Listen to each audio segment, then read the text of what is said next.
So a common condition you see with people is something called text neck. If you look at this poster right here, you see the head weighs about 12 pounds.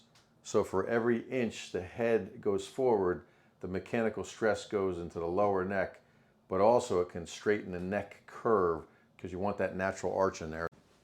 Hands on top right here, bring your elbows together, and this adjustment is going to do this. It's going to bring the sternum out and the shoulders back. Deep breath in, breathe out. Perfect. So what that's doing, it's helping bring the sternum forward, shoulders back, which is going to naturally help the head translate over the shoulders and hips.